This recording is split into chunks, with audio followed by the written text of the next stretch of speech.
BRS నేత బాల్క సుమన్ వివాదాస్పద వ్యాఖ్యలపై చర్యలు తీసుకోవాలంటూ కాంగ్రెస్ నేతలు పోలీసులకు ఫిర్యాదు చేశారు.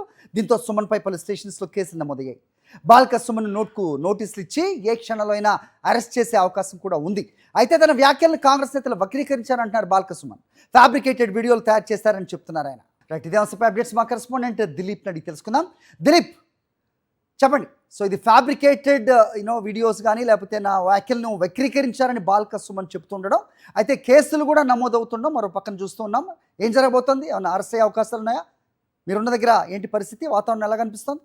ఇప్పుడు రాజకీయంగా తీవ్ర దుమారాన్ని లేపుతున్న పరిస్థితి కనిపిస్తూ ఉంది. సో మిలిటెంట్ ఉద్యమాలు చేయాలని చెప్పారు. అలాగే హైదరాబాద్లో ఉన్నటువంటి సింగరేణి కార్యాలయాన్ని కాల్చాలి, అలాగే మందమరిలో ఉన్నటువంటి జిఎం కార్యాలయాన్ని కూడా తగలబెట్టాలి, అలాగే రైల్వే లైన్లను కూడా కట్ చేయాలి అంటూ కూడా బాల్క సుమన్ చేసినటువంటి వ్యాఖ్యలు ఇప్పుడు బీజేపీ కాంగ్రెస్ నేతల విమర్శలకు దారితీస్తున్నాయని చెప్పుకోవచ్చు. సో ముఖ్యంగా బాల్క సుమన్ చేసినటువంటి వ్యాఖ్యలకు ఇటు కాంగ్రెస్ చాలా సీరియస్గా రియాక్షన్ అని చెప్పుకోవచ్చు. సో తన వ్యాఖ్యల వెనుక ఎవరున్నారో అంటూ నిగ్గు తేల్చాలి అంటూ కూడా ఇప్పటికే విప్పులు ఎమ్మెల్సీలుగా ఉన్నటువంటి బల్మూరి వెంకట్ అలాగే అద్దంకి దయాకర్ కూడా డీజీపీని కలిశారు.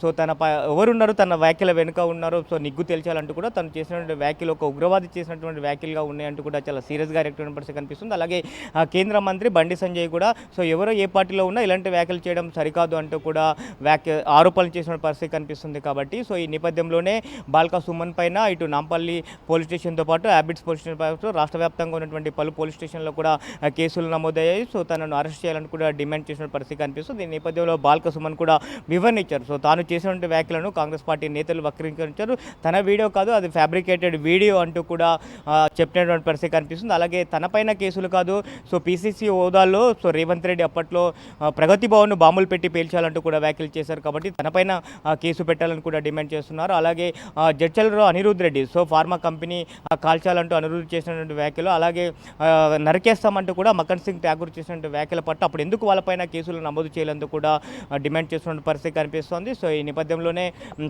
నేను కేసులకు భయపడనంటూ కూడా ఇటు బాల్క సుమన్ చెప్తున్న పరిస్థితి కనిపిస్తుంది. ఎందుకంటే తెలంగాణ ఉద్యమంలో పాల్గొన్నటువంటి వ్యక్తిని అప్పట్లో నేను హైదరాబాద్లో లేనటువంటి పోలీస్ స్టేషనే లేదు అంటూ కూడా వ్యాఖ్యలు చేసిన పరిస్థితి కనిపిస్తుంది. కాబట్టి సో ఈ నేపథ్యంలోనే నిన్న ఆల్రెడీ తెలంగాణ భవన్లో బాల్క సుమన్ ఉన్నాడు అనేటువంటి విషయం తెలుసుకుంటే పోలీసులు కూడా భవన్ అయితే చుట్టుముట్టారు. సో భవన్ లోపలికి వచ్చే ప్రయత్నం కూడా చేశారు. సో అరెస్ట్ వారెంట్ ఏది అంటూ కూడా ఇటు భవన్ వర్గాలు అలిగిన పరిస్థితి కనిపిస్తుంది. కాబట్టి సో మరి ఇవాళ ఏమైనా బాల్క సుమన్ని అరెస్ట్ చేశారా అనేటువంటి ఒక ఆందోళన అయితే బీఆర్ఎస్ పార్టీ నేతల్లో కొనసాగుతున్న పరిస్థితి కనిపిస్తుంది.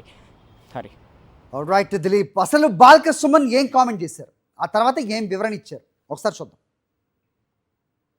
పెట్టూరి మందవారి డివిజన్లో ప్రోగ్రామ్ పెట్టూరి పోయి మొత్తం జీఎం కానీ ఆఫీస్ కాల పెడదాం, పోతే 1 నెల రోజులు జైలుకు గట్లు ఉండాలి. కానీ పెట్టూరు రోజు గోవర్కంలో ప్రోగ్రామ్ పెట్టూరి ఈశ్వరన్న ముంగట పెట్టూరు, పోతే ఈశ్వరన్న కూడా అయితే చేసుకునేలా వీళ్ళు మా కోసం కొట్లాడుతురు, తనలాడుతురు, కష్టపడుతురు, లాఠీ చార్జీలు అవుతున్నాయి, కేసులు అవుతున్నాయి, ఇబ్బందులు అవుతున్నాయి. మా కోసం కొట్లాడినందుకు వీళ్ళని ఈ డివిజన్ నుంచి ఆ డివిజన్కి ట్రాన్స్ఫర్ చేసి పారేసారు, వీళ్ళని జైల్లో పెట్టిరు అరే అని వాళ్ళకి ఆ ఫీలింగ్ రావాలి, ఆ ఓనర్షిప్ రావాలి మన సంఘం మీద. కాంగ్రెస్ పార్టీ మంత్రులు రాష్ట్రంలో వడ్ల గురించి మాట్లాడరు, మక్కల గురించి మాట్లాడరు, మేము అడిగిన ప్రశ్నలకు జవాబులు చెప్పరు. వాళ్ళు కూడా బిజీ ఉన్నారు. బాల్క సుమన్ వెంటనే తక్షణమే అరెస్ట్ చేయాలట, కేసు పెట్టాలట. మీరు నా మీద పెట్టే దృష్టి మేము అడుగుతున్న సింగరేణి సంస్థ మనుగడ మీద పెట్టండి అని అడుగుతున్నా.